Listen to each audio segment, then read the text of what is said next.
Welcome to Breakthrough Success. I'm your host, Mark Gabberty, founder of the Content Marketing Plaza, bringing you 3 new episodes each week where I and top-level guests teach you how to take your business to the next level and achieve your breakthrough. And before we jump into today's episode, let me ask you a quick question. How much would your life change if you could make 6 figures from your content? Imagine being able to quit your 9-to-5 job, do what you love for a living, and spend more time with your family. That's what we help our students do at the Content Marketing Plaza, an 8-week program that will help you build your way to 6 figures via your content. You can learn more about the Plaza by heading over to contentmarketingplaza.com, which will be in the show notes. All right, let's jump right back into the episode. One of the best things you can do to grow your business, and this is it's great for anyone, regardless of your niche, is getting speaking engagements. And speaking engagements can be really useful for generating hot leads. And there are people who they really dive deep into this and open up 6 figures. In some cases, people even open up a new door that leads to an additional $1 million because that's how much they are able to make from their speaking. So there's a lot of potential with speaking. We're going to dive into all of that in this episode with today's guest, who is the no-nonsense, common sense online marketing strategist, speaker, author, product creation specialist, and owner of Power Up for Profits. She helps entrepreneurs make money online, and her clients are driven by making a difference through their own unique voices. Today's guest for episode 302 of the Breakthrough Success podcast is none other than Kathleen Gage. Kathleen, it is such a pleasure to have you on the show. You know, Mark, I love your energy, and I love the number 302, and I love the fact that we're here talking, and so it's great to be here. Thank you. Kathleen, it is such a pleasure to have you on the show. I'm really looking forward to this episode because speaking is such a lucrative path, and the great thing about it is that anyone can do it. It's not like it doesn't matter if you're a marketer. It doesn't matter what niche you're in. Speaking can be great for you, so we're going to talk about that. Before we do, though, I'm wondering if you can give us some background. So can you just share a little bit with us why you decided to start your business and Power Up for Profits, and just some of the backstory behind that?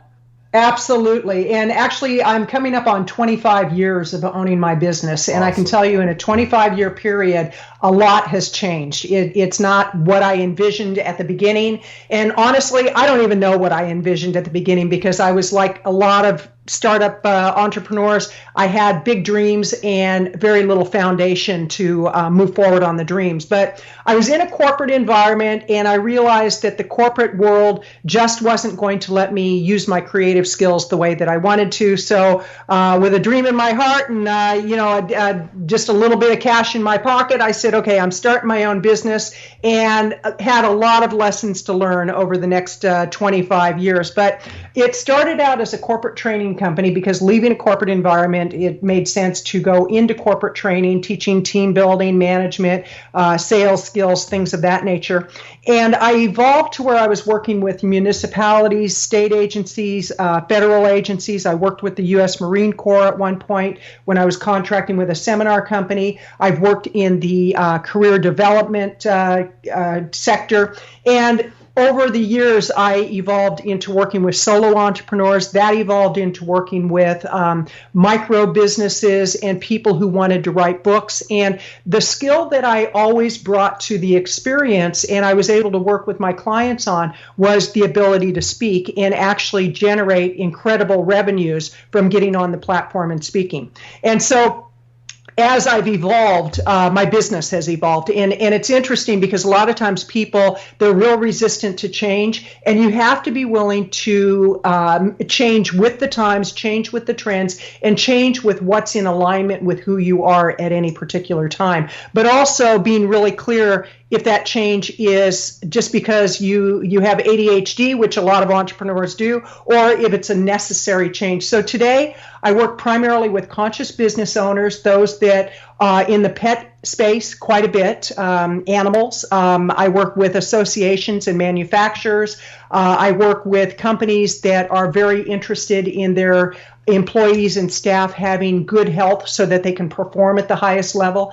And I actually am in the process of rolling out what's called the new face of 60, because I'm going to be 65 in just a few months. And with a colleague of mine, the new face of 60 is all about how life can be really vibrant in our 60s, 70s, 80s, and beyond. Kathleen, a lot of awesome stuff you're doing right now. And I mean, that whole idea of getting on the stage, it's definitely something very important for us to do. And I mean, we could talk about, obviously we're going to go deep into getting those hot leads on the stage, but I think it's first appropriate to talk a little bit of how we actually get on the stages, because for some people, like finding the right people to ask, relationships, things like that may not feel as little clear. So can you give us some clarity on how we can approach getting on the stages?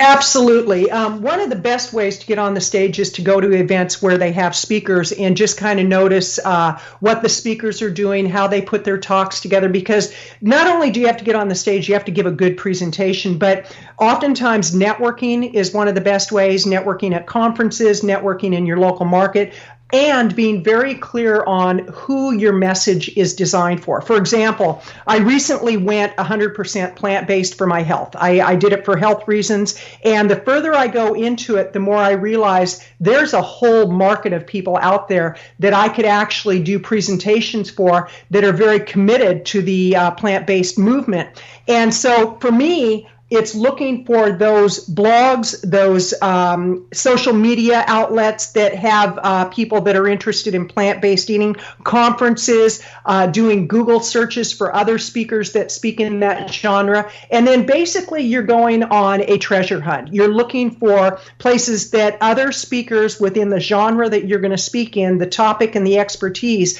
where they've spoken, who the meeting planners are. And then, a lot of people don't want to hear this, but dialing for dollars. Picking up the phone and actually calling to find out, do you hire speakers? Now, there's the level of people who speak for free, which I still do that on occasion, and I've never done a free speech in that I always make money. The biggest payday I made from doing a quote-unquote free presentation was $250,000. Wow. And it was a 3-day event. A lot of work went into it. It was my own event, but I did a self-staged event where I had 100 people in the room, and I converted a few of those people into a year-long coaching program. Had they not seen me for 3 days, the enrollment into my program would not have been at the level that it was.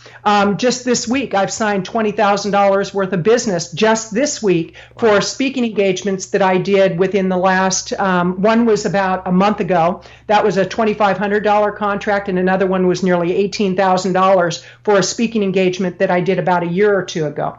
Now, the big thing is to keep in touch with people. I think this is a lost art where people, they want business, but they're not willing to build those relationships. So it's really about treating the people that you want to do business with enough respect to keep in touch with them. Don't always try to sell them on something, but really create value. The more value that somebody can take and people know that you're a speaker, the more opportunity you're going to create. And I really want to go a little deeper into your event. I mean, you mentioned 100 attendees, $250,000. So just doing the math in my head right now, it's about $2,500 per attendee on average. I'm wondering if you could talk a little bit about what went into organizing your own event, because I mean, if you could pull that off, that's definitely the easiest way to get on the stage, and how were you able to see that kind of a conversion? Absolutely. There's smaller events that I've done that are self-staged, and I did one recently in my local market where it was a 3-hour presentation, and I handpicked the people that I invited. I actually targeted companies that had a certain type of staff, a certain number of people, and it was by invitation only. And that one, I'm still working with some people on the possibility of me working with their company. So that's one level. That takes very little work on my part to do that. It's basically going through my database saying, okay, who do I want to invite, going through my stack of cards that you normally get at meetings, reaching out to these people, sending the invitation, doing a follow-up call. So there's a process on that. The event where I did $250,000, what I did is I actually wrote a book in 2013 called Power Up for Profits, The Smart Woman's Guide to Online Marketing. I did a book launch for the book, and anybody who bought the book got 2 tickets to my event, the 3-day event,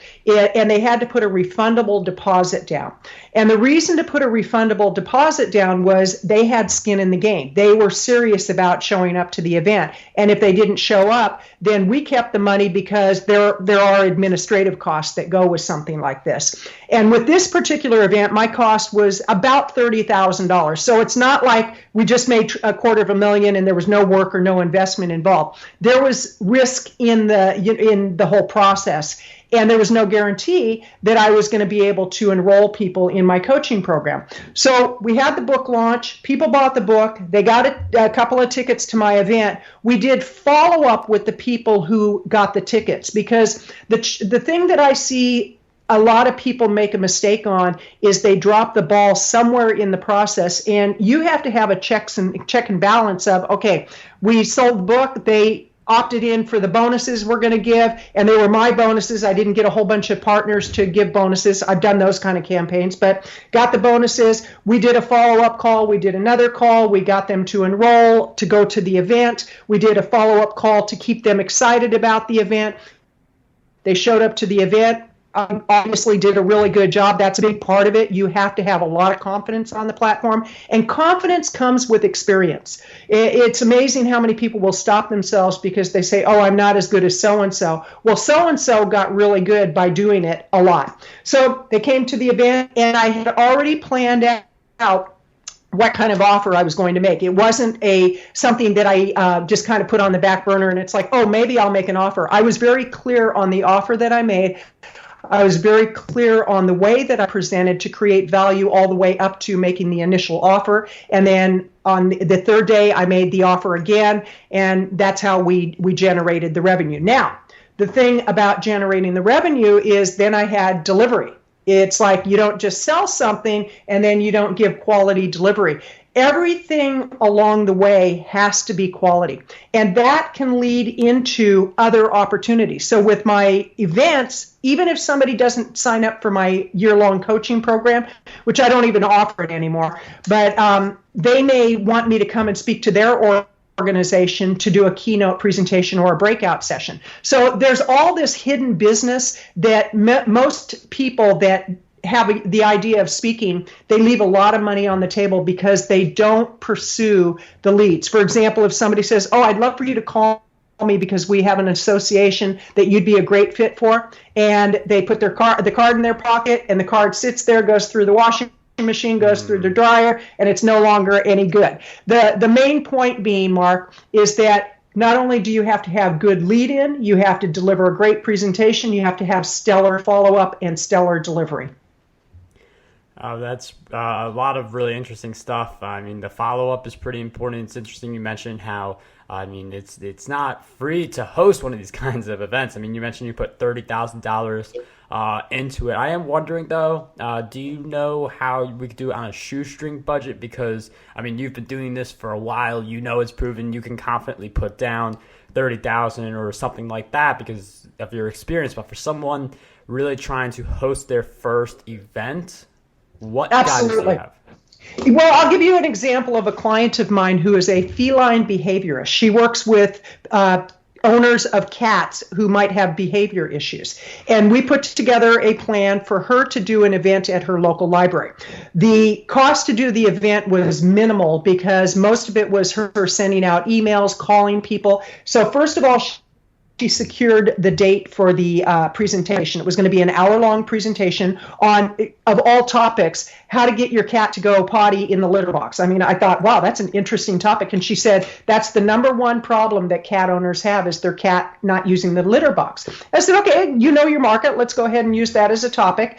And so she secured the location. She made sure she had plenty of time to do proper promotions. She put a postcard together, went to Fiverr, which is Fiverr.com, got a postcard made for $5 or $10, got the postcards printed from a place called 9-cent color copies. So for about 100 to 200 postcards, it was maybe $25. Then what she did is she went and reached out to clients that she had done business with or people who had expressed an interest. She posted stuff on social media. She posted stuff on her website. She sent out media releases to the local media. Her out-of-pocket cost to put on an event that we thought would bring in 20 or 30 people, 115 people signed up for her event. The out-of-pocket cost for that was about $100. So it was $1 per head for her to get what we call butts in seats. Now, the big key was she did a great presentation. People loved it. They said really informative. Now came the follow-up. And the follow-up is where the gold is. So the gold is in the follow-up. She couldn't sell anything at the event because of the rules of the library. A lot of libraries have a rule that you can't sell anything. What she could do, though, is have a drawing to get everybody's business card and immediately within a week to 10 days, do all the follow-up calls. And this is when I work with my clients, this is an area I really drive home with them. It's like you can't wait 2 or 3 weeks and then decide to do the follow-up. You've got to get people while they are hot leads, because if they liked your presentation, if your presentation solved a problem and you've given a solution and they say, I want to talk to you, I'm interested in your other products and services, you absolutely must follow up. Do not depend on people to call you. And so the end result of that was that she actually had more business than she had had in a long time immediately following this presentation. And now she uses the event model to generate leads to fill her consulting practice. Wow, that's a really awesome story. I mean, like, to get 115 attendees just for around $100. I mean, that we're talking about a really successful Facebook ad here, but this is like people in face-to-face setting, a lot of time because of presentation time. So, I mean, that's really awesome to see that you could get this kind of result. Absolutely. And you know, Mark, what's exciting about this is that virtually any industry, any topic, any expertise can be used in presentations. And I see with a lot of people that are in network marketing and MLMs is that they lead with their product rather than leading with value and information. I have another client that wrote a book called Rock and Roll at Any Age. She's 77 years old. She wrote the book when she was 75, and she sells what's called Shackley. It's one of the longest term network marketing companies around. And she wanted to build her client base in a way that is not very traditional.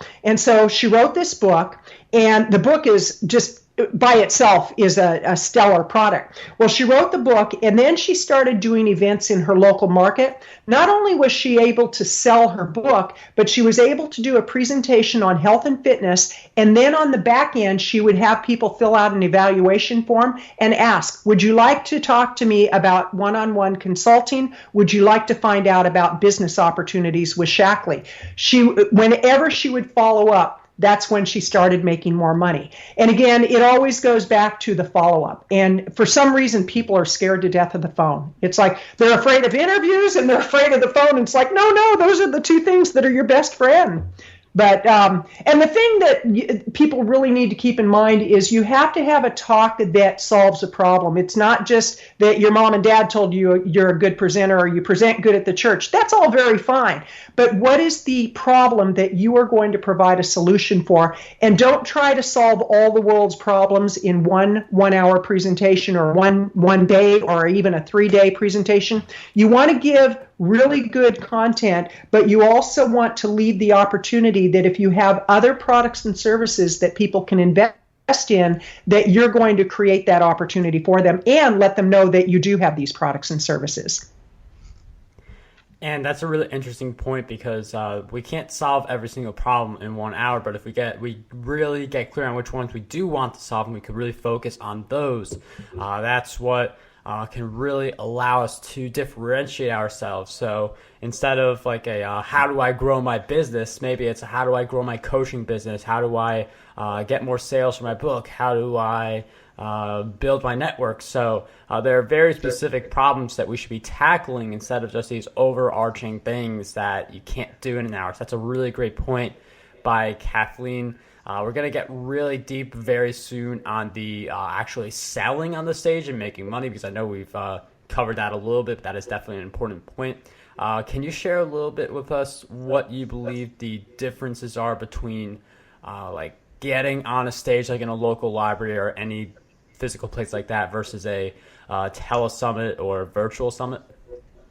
Well, that's a real good question, Mark. And I think the greatest distinction is that when you're on the stage in front of people, you can actually see their response real time. Where even though with a webinar, if you're doing it by Zoom or some other platform that allows you to see the people, it's not the same. Now, I'm a real proponent of teleseminars and webinars because I've done quite well in that arena also. But I remember the first time I did a teleseminar after being on the stage quite a bit. It was so awkward to me, and I was out of my comfort zone because I couldn't see people's responses. And so one of the things that you want to make sure of is when you're doing a teleseminar and webinar is to have energy. You would have no problem with that at all, with that introduction. It's like, oh my gosh, this guy is off the charts with energy. And you have to have energy, and you also have to give people time to digest the information. So that would be the major distinction, is you're not seeing people's responses real time. And for some reason, when people are on teleseminars and webinars, the audience members, even though they might have a question, they have this fear factor come up about asking the question because they might think it's a dumb question. They don't want to be the center of attention, and they're waiting for somebody else to ask. So you have to be prepared that if nobody asks questions and you've opened it up to Q&A, you have to be prepared with some questions to say, well, here's one of our most common questions. The thing with being on the platform, if you're not real comfortable at this point in time, the one thing that will get you really comfortable is experience. Another thing is join a Toastmasters group, because you can get some very practical training by being a part of what they call a club, and you go week after week after week and just discipline yourself to commit to a certain period of time and get really good at your speaking. Another thing, depending on the level of speaking that you're going to be doing, is get a coach. I was actually just thinking this morning how much I've invested over the last probably 10 years in different coaches and mentors, and it's a substantial amount of money. There was one I invested over $100,000 in her coaching. And the thing for people to keep in mind when I give these kind of numbers, I didn't start out making those kind of investments. I grew into it, but I also know that it was the times that my palms were sweating the most that was probably when I needed to make the investment. Oftentimes people, they want to stay in their little safety zone and their comfort zone, and they say, oh, I really don't want to make that kind of investment. But then when you look at where they're having money leaks, they should tighten up those money leaks and hire a good coach for whatever they want to get really good at. Yeah, I definitely agree about that point with the coaching, because I read a lot of books, and I've heard people say, like, people who are making like 7 figures, that they're spending 6 figures a year on coaching. I don't think that's a coincidence at all, because coaches, like, they keep you accountable. They give you advice that you wouldn't have come up with on your own, or it would have they shave off years from the journey. So there's a lot of benefits to having a coach. Definitely something that I wanted to mention while I have this opportunity. And right now, like, we've talked about getting on stages. We've talked about even creating our own event, which if you organize the event, you're on the stage. But how can we sell on the stage? You mentioned putting the business cards in for a raffle if you can't sell like in a library, but how can we use the presentation to warm the audience up to turning into buyers? That is another really good question. And the shorter the presentation, the smaller the sale usually is. And what I mean by that is if you're going to do an hour presentation, you're probably not going to sell a $25,000 or $30,000 consulting package. However, and usually in that environment, you won't sell a consulting package, you'll sell a coaching program. But if you're doing an hour presentation, oftentimes a book, if you have books, you can sell back of the room. Maybe you sell a $100 or a $200 program. And if you're doing a full day, then you might go into a $500 to $1,000 level. If you're doing a 3-day, that's where you build up the process of making the offer. And the way you do that is you actually tell stories that align with whatever your offer is going to be. You talk about clients you've worked with, you talk about results, you give social proof. So the big part of selling is making sure that you've connected the offer you're going to make with what you've talked about in your presentation. For example, in an hour-long presentation, if you're going to sell a book, one of the best things you can do is have a display table at the front on the stage with your book and then maybe a vase of flowers, some decorations. And this would be more for a female audience, but men tend to like it too, because what you're doing is you're already getting people used to the fact that they're seeing the book. Then at one point during your presentation, you can make a point. I have a client that wrote a book called The Food Codes, and it's all about intuitive eating. And maybe Lana's going to share a story about how she works with her clients on really tuning into what's good for their body. And she can say, well, let me share a story with you out of my book. She picks up the book, casually walks to the front of the stage, and make sure that the cover is facing the audience, reads a paragraph or two out of the book and says, now there's more stories like that in my book, and then she goes and casually sets it down. What she's done is made it a very seamless process of, let me introduce you to my book.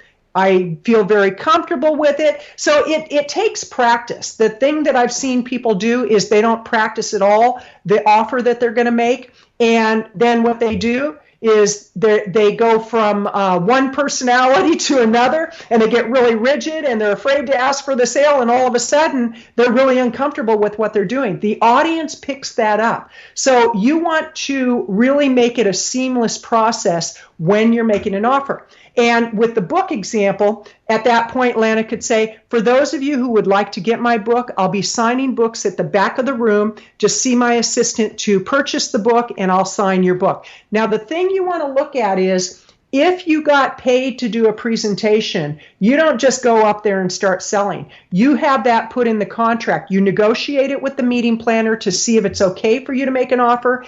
If it is, great. If it's not, don't ever make that offer, because it's a small community. The meeting planners community is actually very small, although it's very large.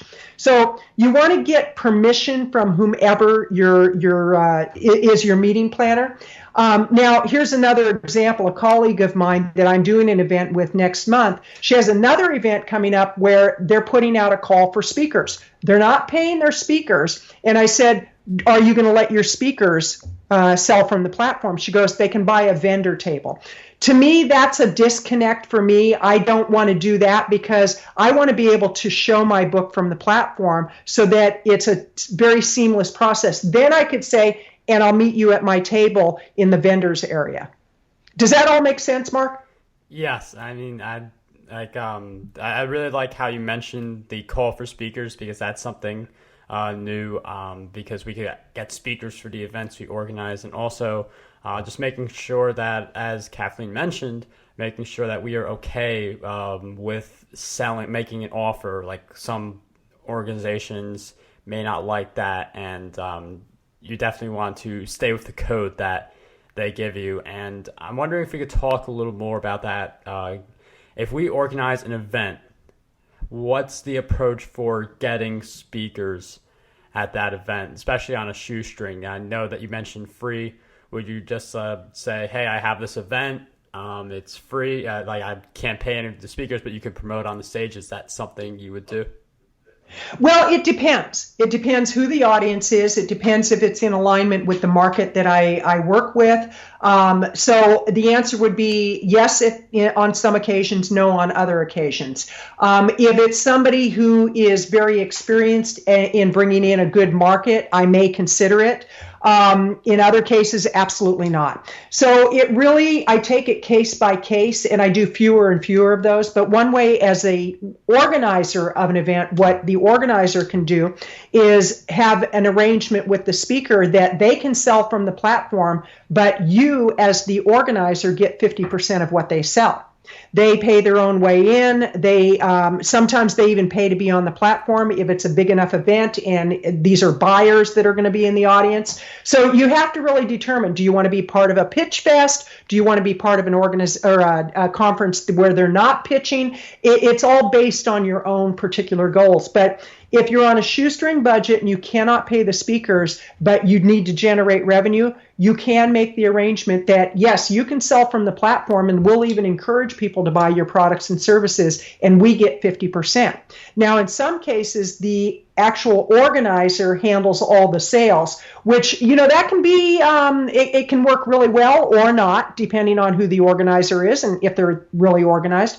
But in other cases, it would be that you just give people the platform to speak, and it's up to them after the fact to do the follow-up. And myself, I'm at a level as a speaker that I rarely will take free engagements anymore, because it just doesn't make sense for me to be on the platform with a brand new speaker that is not at the level that I am as a professional speaker. And I don't mean to make that sound arrogant, but I've worked very hard to get where I'm at, and I want to be with a high level caliber of speakers that really make me raise my own bar. So in answer to your question, it's a case by case situation. That's an interesting analysis, and one of the things that I want Breakthrough Success listeners to get from this is that Kathleen pointed out that she is a great speaker, and I make that point clear because I feel like we're not really good at looking at our self-worth, looking at the things that we've already done and being able to say those things. I mean, right. Kathleen's not doing it in a bragging way at all. She just mentioned it, but I just wanted to bring that out from this episode because I feel like self-worth, I've touched upon it in a few episodes lately, so I definitely wanted to bring it into this episode as well. And with the speaking, going back to that, there are people who they see that public speaking is lucrative. They hear the story about the person making six figures. They just heard your story about making $250,000 from one of your speaking gigs. But what do you believe holds most people back from being able to really launch into lucrative public speaking careers? Oh, you are asking some great questions, Mark. And I would say the number one thing that holds people back is that voice in their head that tells them they're not good enough. They might forget what they're saying. They might go blank. I've actually gone blank and I've forgotten what I was talking about, and I give it back to the audience. What was I just talking about? And it wasn't like that in the early days. I had a speaking opportunity many years ago, and I conveniently got laryngitis right before the engagement, and that was my out because I was so frightened. And I had to learn to walk through my own fear. And there's times still when it's a big engagement and it's a new market and it's people that, I might be a little intimidated by. I can feel my fear come up. And what I work on every day, not so much as I used to, but I work on my own comfort zone and getting out of it. And so I think in answer to your question, the thing that holds most people back is their fear of failure, fear of success. And I see this with clients I work with that we get them podcast opportunities. And I've had a couple of situations recently where I have watched their fear just explode, where they're like, well, I don't know if I want to do that interview. It's like, oh, you're doing the interview because we worked really hard to get you this interview. You know how it is as a host. It's like if somebody books the time, you want to know they're going to show up. And so fear is a very interesting thing, and it shows up in a number of ways. It can show up actually in our body through illness or through an injury where we conveniently injure ourselves so that we don't have to step up to the plate. And now I'm not saying it's always like that, but the reality is if we want to dig really deep and look at the subconscious response that we have to something, it's quite interesting to see what we do or do not do to hold ourselves back. And you bring up something really interesting with that fear and how, sickness and injury, it's not like we intentionally do these things, or it's not even that we always come up with an excuse that, we get sick or whatever it is. I remember there was a very stressful point in my life where I think I was sick for 3 straight weeks, on and off. So even if it's not intentional, it's just something where if you have that fear and it really drains on you, that affects your whole system. And that's why people get really sick when they have those kinds of fears. So you really just got to have this idea where, you're not going to be perfect. You fail your way to success, and it's the same thing even on a big stage, or even when people are watching you. You're going to make mistakes in front of people. You just got to learn. And it's so interesting because I tend to push myself a lot. And, like I said, I'm going to be 65, and I did my first full marathon at the age of 61, did my first sprint triathlon at the age of 64. So I'm probably not your typical 65-year-old. But what I do is I will put myself in environments where I'm very uncomfortable, and it's something that makes me stretch myself. And I can remember the first 5K race I participated in, I actually stood in the corner and I looked at everybody and I thought, they're so much better than I am. They're so much more skilled. And they were. There was no doubt about it. I had never participated. And so what I did is I went and found somebody to just have a conversation with, and we ran together. I was a very slow runner at that time, still a slow runner, but I do it anyway. But I noticed this recently when I participated in a race where I went there and I was saying hi to all my friends, and I was connecting with the coordinator, and I was having a great time. And I thought, wow, I crossed that invisible line where enough time and enough experience has given me confidence. Where when I first started, I was like a little kid that was like, what was I even thinking? Why am I here? This is really dumb. I don't know why these people do this. Every conversation you can have that is a self-limiting conversation I was having. And now it's like I look at opportunities to join in races because it's a great community of people. We do a lot of fundraising.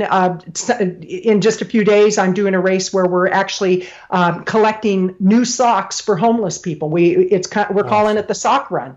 So I think that there are plenty of opportunities for us to look at where we either hold ourselves back or we move forward. And if people think that successful people who have a lot of confidence never have fear, they're sadly mistaken. Yeah, I definitely agree on so many of your points. Successful people, they definitely have that fear going in. They just decide to do it. And some people may say there's some reason that apparently is a good excuse that they're not doing something. So for instance, like you mentioned, a lot of 65-year-olds, they're not thinking about marathons. They're not thinking about running or doing all these things that all of a sudden you started doing very recently. People are not thinking that way. And I feel like if you have this goal that you think, oh, I'm too young to be doing this, because that's more of my angle, right. I disprove, but or I'm too old or anything like that. There are people who have had those kinds of challenges before and have overcome. And when it comes to being a lucrative public speaker, it's no different. It's just a question of how much do you believe in yourself and how much time do you want to put in to see this happen. Well, you just hit the nail on the head with how much time do you want to put in to see it happen. Because one of the things I always encourage people that are going to speak to do is write a book. Because when you write a book, you always have a revenue stream. And even if it's a paid or a non-paid engagement, if you can sell books from the platform, you might make more by selling your books than you would have if they paid you. But I see the fear come up around speaking, where people hold themselves back. I see the fear come up about writing books. It's just so interesting how it shows up. And the thing I always remind the people that I work with, and when I do interviews and I just have the conversations about how do you get through fear, how important is what you do to the people that you do it for. Whatever your message is, how important is that? And people will say, oh, it's so important, it's so important. And I say, then why are you being so selfish to not get out there and play the biggest game you can and put your message out in the biggest way possible? Because I really believe now more than ever, Mark, the world is in a world of hurt. There's a lot of pain going on. There's all the natural disasters. There's, school shootings. There's whatever's going on.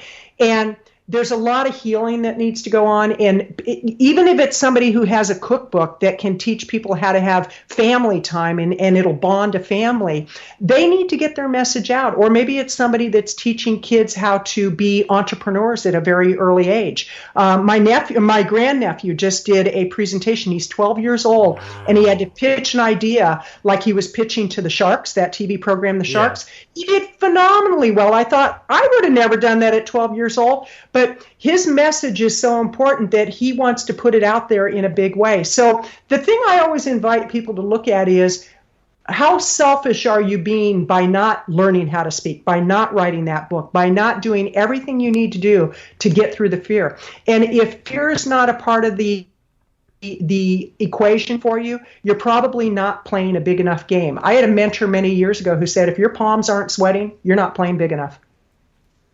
That's really awesome. And I mean, like speaking, it's a new thing for some people, so there's going to be some fear in it. It's there. No one ever goes into something new and then all of a sudden becomes a master at it. And there's definitely some fear, especially when you're on that first stage.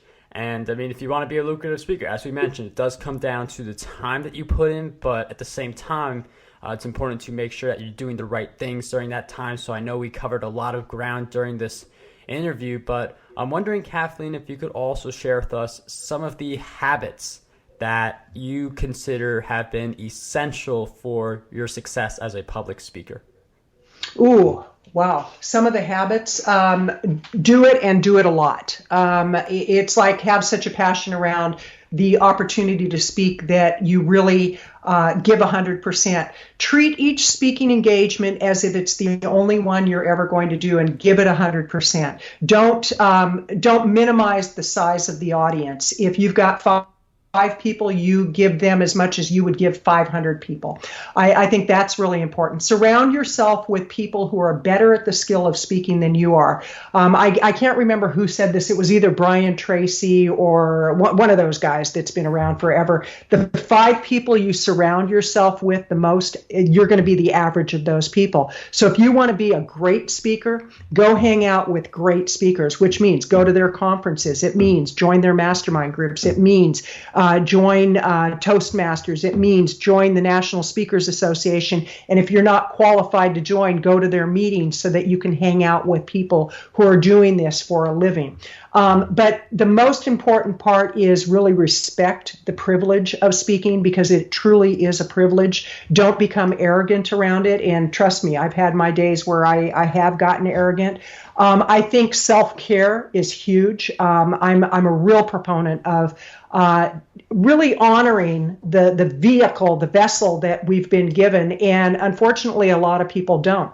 It's like, how are you nurturing yourself with food? Are you getting enough rest? Are you, like, before a big presentation, I meditate, I pray, I ask for guidance. These are all things that I learned from other people, and they're ingrained in the way that I do my presentations. But I will not just go on a platform and think that it's going to be me speaking.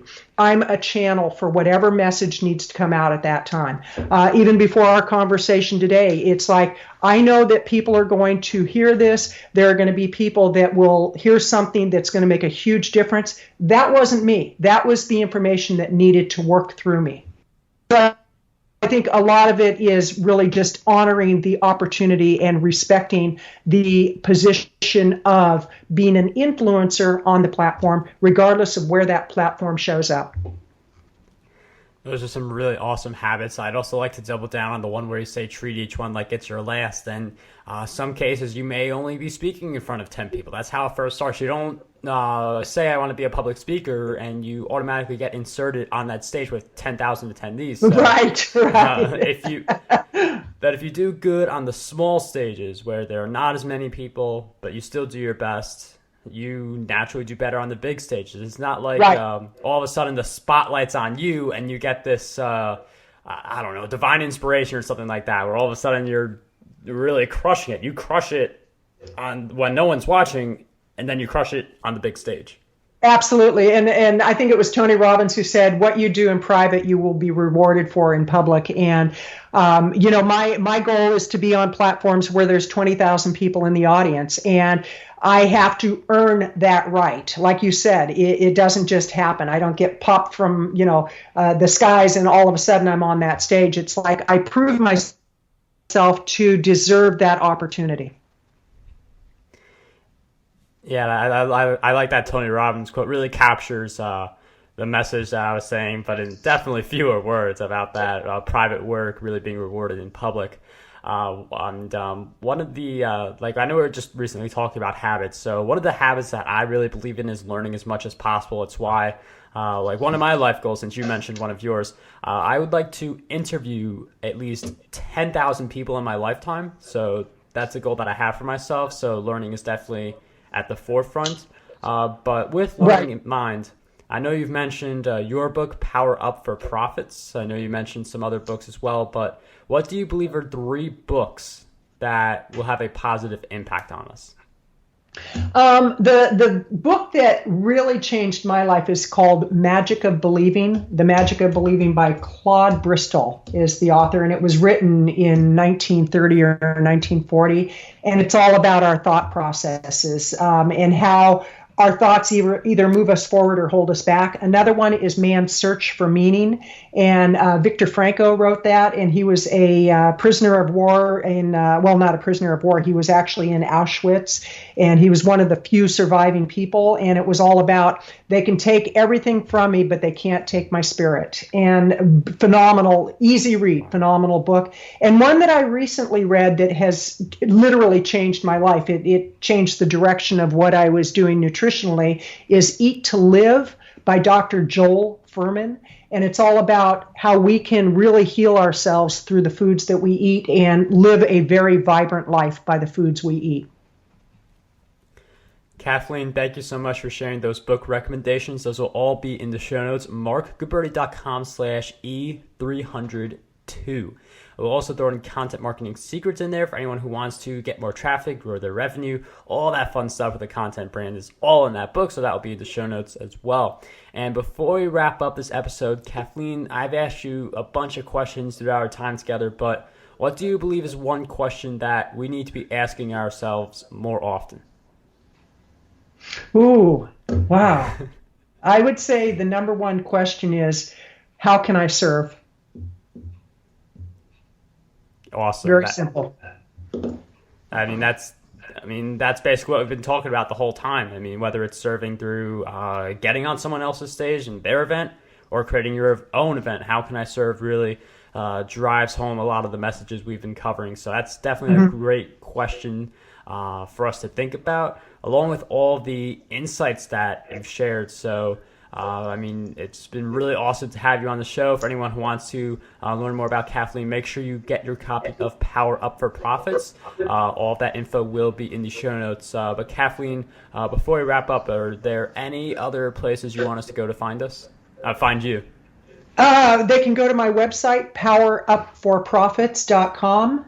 And if anybody's interested in learning about my journey with plant-based eating, I'd go to plantbasedeatingforhealth.com. It's kind of a new passion for me, but it's a lifelong commitment now. And Mark, I just want to say thank you so much. You're a phenomenal interviewer. I've had a great time, and I appreciate you sharing my message with your market. Kathleen, it was such a pleasure to have you on the show. Thank you so much for sharing your insights with us today. Thank you. Want to dominate the podcasting industry? Now you can with your free copy of my book, Podcast Domination. You'll learn how to launch, grow, and monetize your very own show. And whether you are a beginner or an expert, this book has a lot of golden nuggets for you. We'll cover the cost of producing this book. All we ask is that you cover the shipping. To get your copy, head over to markguberti.com/PD.